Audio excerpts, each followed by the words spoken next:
Haleluya, haleluya. Puji Tuhan, ketemu lagi saudara dalam renungan kita hari ini. Dan saya percaya saudara tetap semangat, sehat, dan bahagia terus di dalam Tuhan. Dan pertolongan Tuhan sempurna buat kita semua. Hari ini kita akan bicara tentang hal yang sangat krusial, yaitu tentang kurangnya perhatian anak-anak Tuhan, kurangnya perhatian gereja Tuhan terhadap penginjilan, terhadap kesaksian hidup, terhadap pemberitaan firman Tuhan, terhadap penjangkauan jiwa-jiwa. Ini topik sangat tidak menarik buat orang-orang yang sekarang sedang sibuk cari uang, sedang sibuk meniti karir, sedang sibuk mengumpulkan pundi-pundi, dan itu sangat mengganggu mereka kalau diminta melakukan penginjilan, melakukan kesaksian hidup, melakukan pemberitaan kabar baik buat orang-orang, buat mereka yang harus diselamatkan. Sangat mengganggu mereka, dan saya sangat mengerti betul zaman sekarang orang tidak mau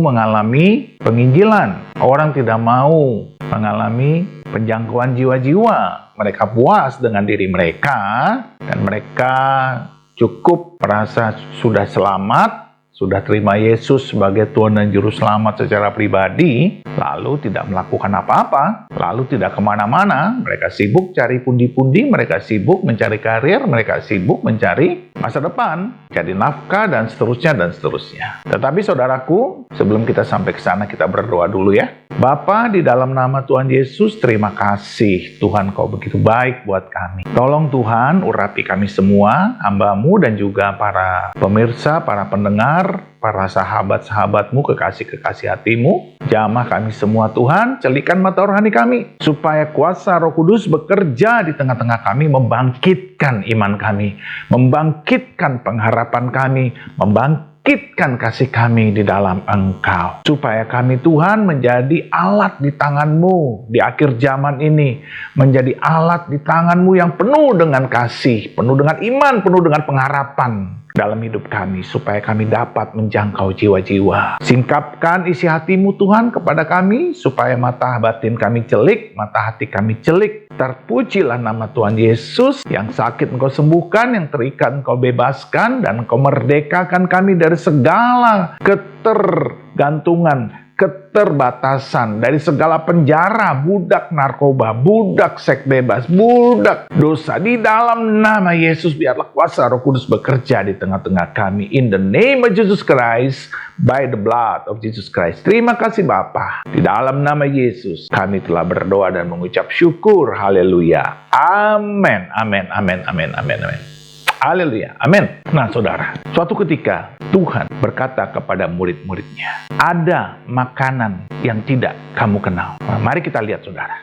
Yohanes pasal 4 ayat 31 sampai dengan 35. Demikianlah firman Tuhan. Sementara itu, murid-muridnya mengajak dia. Katanya, Rabi, makanlah. Akan tetapi ia berkata kepada mereka, padaku ada makanan yang tidak kamu kenal. Maka murid-murid itu berkata seorang kepada yang lain, adakah orang yang telah membawa sesuatu kepadanya untuk dimakan? Kata Yesus kepada mereka, makananku ialah melakukan kehendak Dia yang mengutus aku dan menyelesaikan pekerjaannya. Bukankah kamu mengatakan, 4 bulan lagi tibalah musim menuai? Tetapi aku berkata kepadamu, lihatlah sekelilingmu, dan pandanglah ladang-ladang yang sudah menguning dan matang untuk dituai. Haleluya, haleluya, puji Tuhan. Saudara, kisah ini bercerita tentang Tuhan Yesus pada saat itu duduk di sumur Yakub di kota Sikar. Kota Sikar itu dulu tempat Yosua melakukan pembaharuan perjanjian. Ya, mereka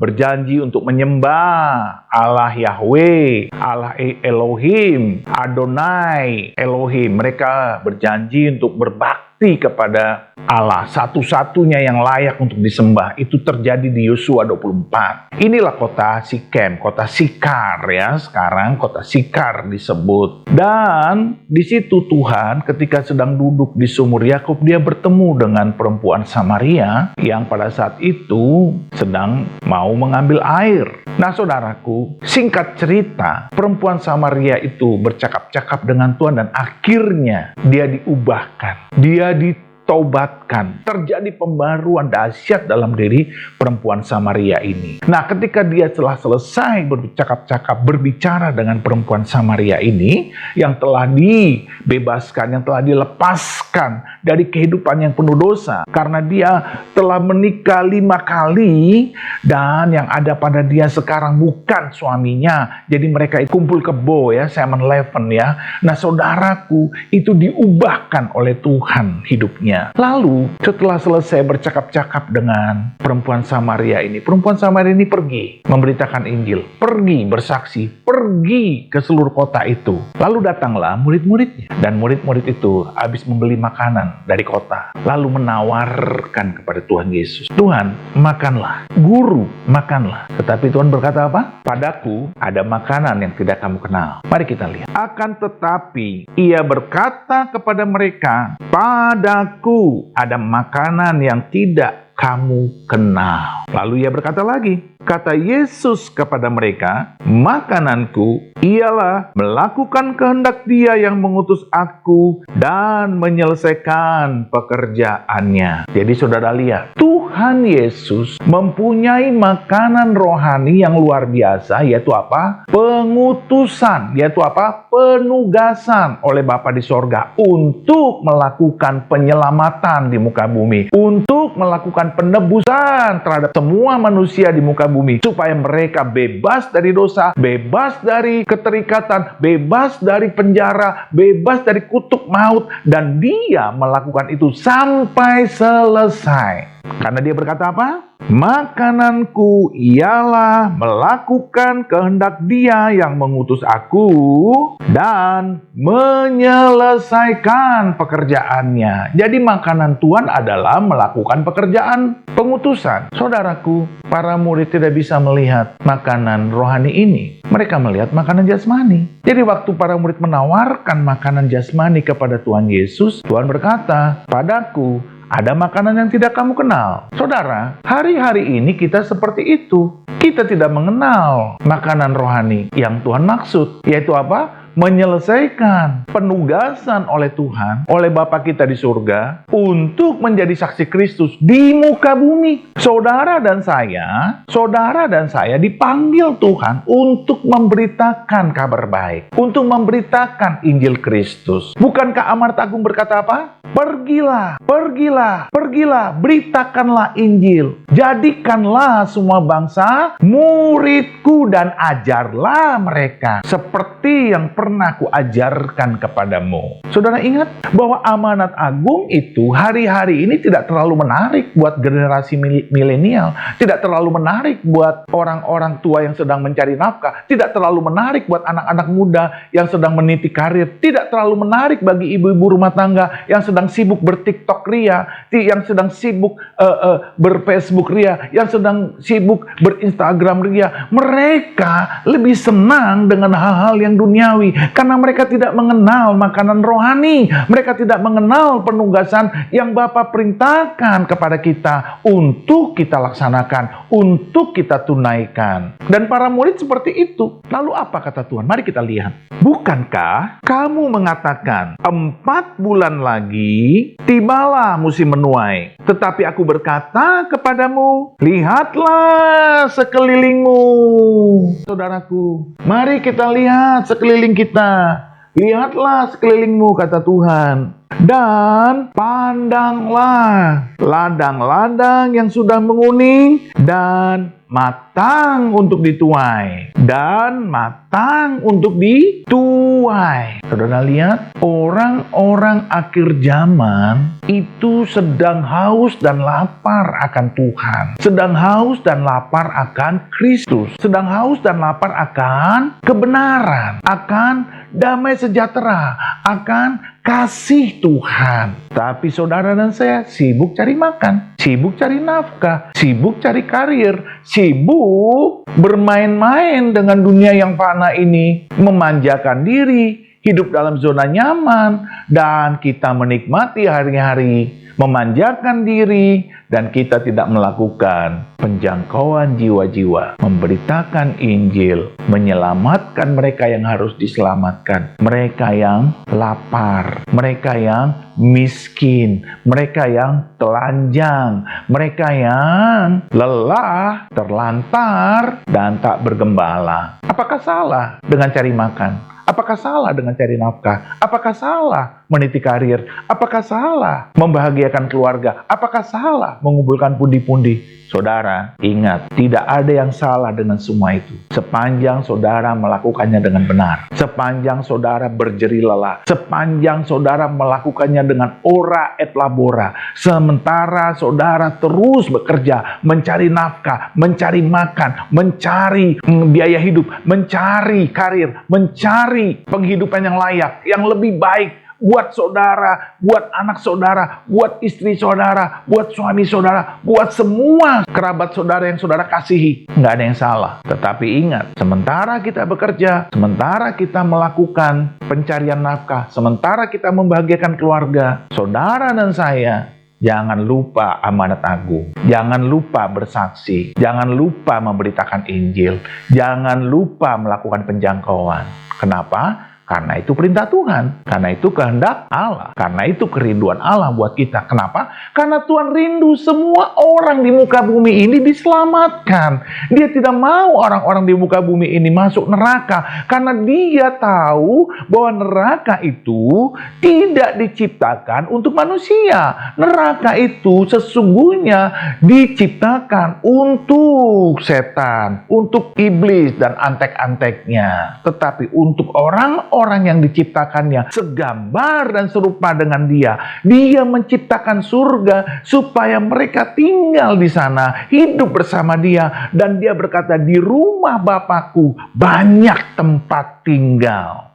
Artinya, ketika Tuhan berkata banyak, berarti dia menyediakan tempat yang sungguh-sungguh bagi saudara dan saya, dan bagi mereka yang lain yang mesti diselamatkan, yang mesti diinjili, yang mesti dijangkau, yang mesti dijamah, supaya tinggal di rumah yang banyak itu di surga. Jadi saudara tidak bisa kita ngeles, kita tidak bisa ngeles.com, yaitu apa? Menghindar dari tanggung jawab amanat agung, menghindar dari tanggung jawab bersaksi, menghindar dari tanggung jawab untuk memberitakan firman. Tidak bisa, tidak boleh. Tapi anak-anak zaman sekarang sibuk lebih daripada yang lain, sehingga dia lupa bahwa ada Tuhan yang menghendaki saudara dan saya supaya apa? Bersaksi. Jadi waktu para murid tidak bisa melihat makanan rohani ini, itu karena apa? Karena para murid ini sedang ada di kota Sikar. Kota Sikem ini ada di mana? Di Samaria. Kota Samaria adalah kota yang dibenci oleh orang-orang Yahudi. Dan ini nggak dianggap oleh para murid. Karena ini warga negara kelas 2, warga negara tidak penting. Karena warga negara kelas 1 adalah orang-orang Yahudi. Karena mereka menganggap orang-orang yang layak masuk surga hanya orang-orang Yahudi. Kira-kira begitu, saudara. Saudara, orang Samaria tidak bergaul dengan orang Yahudi. Orang Yahudi tidak bergaul dengan orang Samaria. Orang Yahudi menganggap orang Samaria bukan orang Yahudi. Dan orang Samaria menganggap orang Yahudi itu bukan kelompok mereka. Cerita orang Yahudi dan orang Samaria ini kan terjadi ketika ada dua kerajaan di utara, Israel utara, dan kerajaan di Israel selatan. Mereka terpecah, iya kan? Yang di selatan ini menganggap mereka murni karena keturunan daripada Daud. Lalu yang di utara, mereka menolak keturunan daripada Daud. Ada 10 suku di kerajaan utara dan ada 2 suku di kerajaan selatan, yaitu sukunya Daud, Yehuda, dan sedikit orang-orang dari Benyamin. Saudaraku, ini membuat kebencian antara mereka berdua terus berlanjut. Lalu ketika Samaria atau kerajaan utara dijajah oleh Asyur, itu orang Asyur membuang sebagian besar orang Samaria dari Samaria dan memasukkan puluhan ribu orang Asyur asyur ke dalam kota Samaria. Dan kota Samaria yang ibu kota daripada kerajaan utara ini menjadi kota yang bercampur baur dengan keturunan Asyur. Orang-orang Yahudinya beranak pinak, kawin mawin dengan bangsa Asyur. Dan sejak itu mereka menyembah Allah sinkretisme, Allah yang bukan Yahweh saja, tapi juga Allah dewa-dewa Asyur. Itu sebabnya saat ini kisah terjadi di Yohanes 4, orang Samaria membenci orang Yahudi karena ada permusuhan yang bertahun-tahun, dan orang Yahudi membenci orang Samaria. Jadi wajar kalau para murid tidak menganggap orang Samaria itu penting, karena mereka itu adalah ras campuran, mereka itu bangsa yang tidak murni, mereka itu bukan bangsa Yahudi, walaupun orang Samaria juga membaca kitab Taurat. Jadi kenapa para murid tidak bisa melihat atau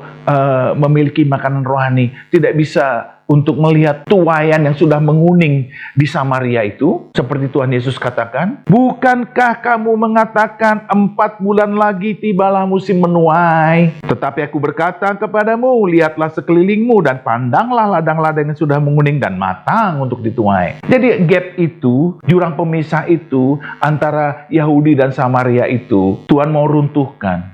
Karena Tuhan bilang orang Samaria juga harus diselamatkan. Ini sudah menguning ladangnya, sudah siap untuk dituai. Para murid tidak ngeh, para murid tidak bisa melihat bahwa itu tuaian. Para murid tidak mempunyai hati untuk menginjil, para murid tidak mempunyai hati untuk bersaksi, para murid tidak mempunyai beban untuk menjangkau jiwa-jiwa di Samaria. Jadi mereka tidak punya makanan rohani dan mereka tidak bisa melihat secara rohani. Iman mereka bukan imannya Kristus, kasih mereka bukan kasihnya Kristus, pengharapan mereka bukan pengharapan Kristus. Jadi iman, pengharapan, dan kasih mereka bukan iman, pengharapan, dan kasih Kristus. Saudaraku, hati Tuhan, hati Bapa, hati Yesus adalah supaya semua orang diselamatkan. Bahkan musuh-musuhmu harus diselamatkan. Bukankah kita ada di negeri yang memusuhi kita? Kita tidak bisa membangun gereja, kita tidak bisa beribadah, kita dipersulit untuk beribadah. Tetapi Tuhan mengasihi orang-orang yang membenci kita ini, sekeliling kita ini. Mereka perlu kasih Kristus,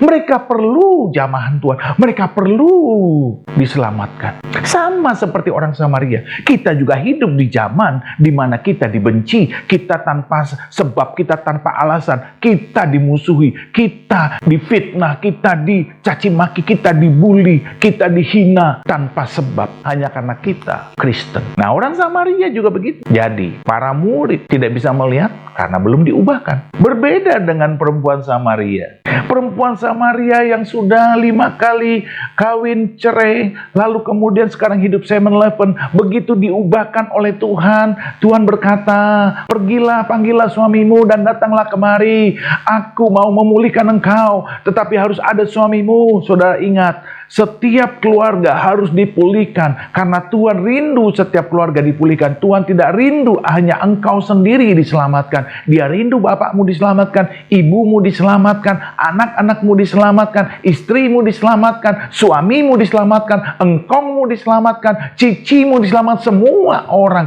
yang engkau kasihi, yang engkau sayangi dalam keluarga besarmu harus diselamatkan, harus mengenal Kristus sebagai Tuhan dan Juru Selamat, supaya mereka mengalami Kristus, mengalami kasih, mengalami pengharapan yang sama dengan saudara.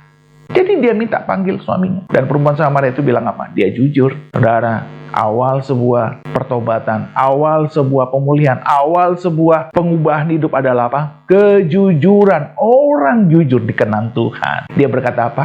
Yang ada padaku bukan suamiku. Lalu Tuhan bilang apa? Tepat katamu, yang ada padamu bukan suamimu. Engkau sudah 5 kali kawin, dan sekarang yang ada padamu bukan suamimu. Saudaraku, ketika perempuan ini dibukakan mata rohaninya, dia celik siapa yang berbicara. Tiba-tiba dia berpikir, kok ini orang ini tahu ya kehidupan saya yang busuk ya. Saudara lihat, dia mengalami pembaharuan, dia mengalami pengubahan. Dia baru celik mata orang, oh ini orang bukan sembarang orang. Dia inilah Mesias. Dia bilang apa? Mari kita lihat ayatnya. Ayat ke-19, kata perempuan itu kepadanya, Tuhan, nyata sekarang padaku bahwa engkau seorang nabi. Nenek moyang kami menyembah di atas gunung ini, tetapi kamu katakan bahwa Yerusalemlah tempat orang menyembah. Kata Yesus kepadanya, percayalah kepadaku hai perempuan, saat saatnya akan tiba bahwa kamu akan menyembah Bapa bukan di gunung ini, yaitu Gunung Gerizim, tempat orang Samaria menyembah, dan bukan juga di Yerusalem. Kamu menyembah apa yang tidak kamu kenal. Dia tidak tahu siapa yang dia sembah. Sembahannya bercampur baur dengan sembahannya Asyur, dewa-dewa Asyur. Kami menyembah apa yang kami kenal. Saudara lihat, banyak orang di sekitar kita tidak jelas siapa yang dia sembah, tapi mereka tidak mengenal Tuhannya. Dan Tuhan bilang apa? Kami menyembah apa yang kami kenal, sebab keselamatan datang dari bangsa Yahudi. Saudara lihat, keselamatan datang dari bangsa Yahudi. Bangsa Yahudi melahirkan Tuhan Yesus, Juru Selamat dunia. Tuhan Yesus generasi Yehuda turun dari surga, firman Allah yang menjadi manusia, dan dia melalui Bunda Maria, perawan Maria, dia menjadi manusia sama seperti kita. Tetapi saatnya akan datang, dan sudah tiba sekarang, bahwa penyembah-penyembah benar akan menyembah Bapa dalam roh dan kebenaran, sebab Bapa mengendaki penyembah-penyembah demikian. Allah itu roh, dan barang siapa menyembah dia harus menyembahnya dalam roh dan kebenaran. Jadi saudara harus menyembah Tuhan kita dalam roh dan kebenaran. Jadi perempuan ini tadinya kan dia mau mengambil air ya. Waktu dia mau mengambil air itu, Tuhan bilang, air ini kamu ambil, kamu akan haus lagi. Tetapi air yang daripadaku itu akan memancar, itu akan membawa engkau mengalami kekekalan. Karena air yang kuberikan kepadamu adalah air hidup. Ini kata Tuhan. Mari kita lihat. Jawab Yesus kepadanya, ayat ke-13. Barang siapa minum air ini, ia akan haus lagi. Tetapi barang siapa minum air yang akan kuberikan kepadanya, ia tidak akan haus untuk selama-lamanya. Itu Roh Kudus, air hidup, air kehidupan. Dan tadi Tuhan bilang apa? Menyembah di dalam roh dan kebenaran. Jadi saudara harus menyembah di dalam Roh Kudus. Roh saudara harus dipenuhi Roh Kudus. Itu hanya dilakukan oleh mereka yang sudah terima Yesus sebagai Tuhan dan Juru Selamat pribadi. Seorang yang sudah dipenuhi Roh Kudus adalah orang yang menyembah Yesus, adalah orang yang sudah diselamat. Tetapi barang siapa minum air yang akan kuberikan kepadanya, ia tidak akan haus untuk selama-lamanya. Sebaliknya, air yang akan kuberikan kepadanya akan menjadi mata air di dalam dirinya yang terus-menerus memancar sampai kepada hidup yang kekal. Jadi terus-menerus memancar. Air hidup itu, yaitu Roh Kudus, terus-menerus memancar, berbual-bual. Dan perempuan Samaria ini diajar terus oleh Tuhan, dan Tuhan berkata apa? Sebab Bapa menghendaki penyembah-penyembah demikian. Allah itu roh, dan barang siapa menyembah dia harus menyembahnya dalam roh dan kebenaran. Lalu kata perempuan Samaria itu, jawab perempuan itu kepadanya, aku tahu bahwa Mesias akan datang yang disebut juga Kristus. Apabila ia datang, ia akan memberitakan segala sesuatu kepada kami. Kata Yesus kepadanya, akulah dia yang sedang berkata-kata dengan engkau. Jadi dia berkata, ini aku ini Mesias. Lalu perempuan itu takjub, dia betul-betul diubahkan saat itu juga. Saudara lihat.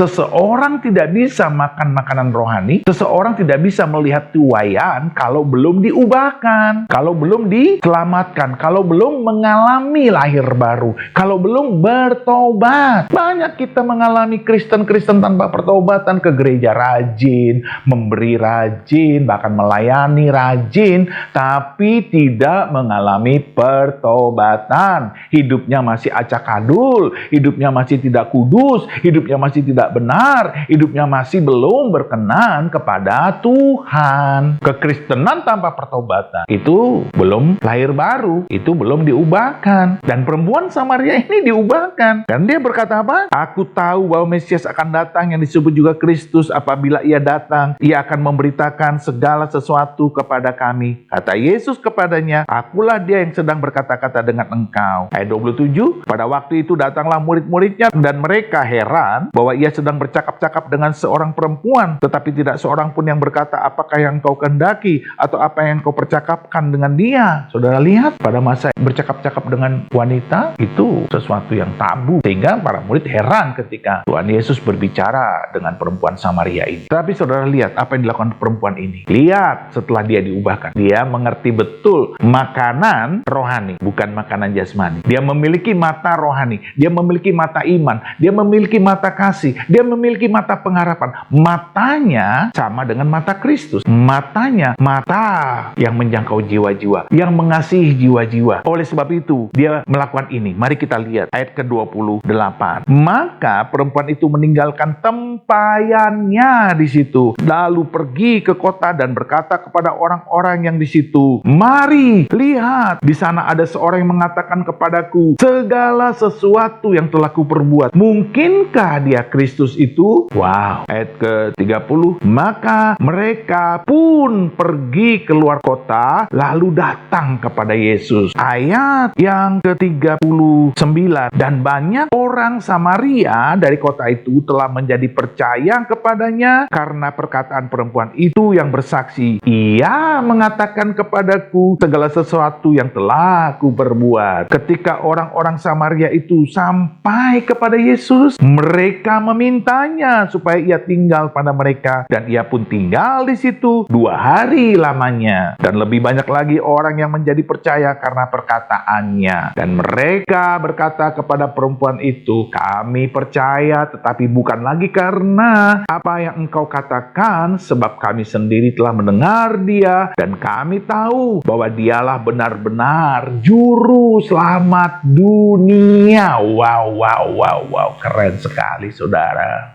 Mantap sekali ini. Perempuan diubahkan, lalu dia mengenal makanan yang ada pada Tuhan Yesus. Lalu dia menyelesaikan penugasan itu, dan kota Sikar itu banyak yang bertobat. Kota yang dulu Yosua pernah melakukan pembaruan perjanjian iman antara Yosua dengan Israel, supaya mereka menyembah Allah, Yahweh, Adonai, Elohim. Saudaraku, para murid belum diubahkan. Para murid belum diubahkan. Rata-rata orang yang diubahkan adalah orang-orang yang berdosa. Perempuan Samaria diubahkan karena dia telah berdosa. Saya diubahkan Tuhan karena saya berdosa. Saya bertobat, saya lahir baru ketika umur saya sekitar 23, 24. Saya bertobat, lahir baru. Saya diubahkan Tuhan. Dan sejak itu saya tidak berhenti untuk menjangkau jiwa-jiwa. Dan saya percaya orang yang diubah selalu ingin menarik banyak jiwa datang kepada Kristus. Karena mereka supaya diselamatkan, supaya mengenal Kristus, supaya mengenal kasih Kristus, supaya mengalami kasih Kristus, supaya mereka betul-betul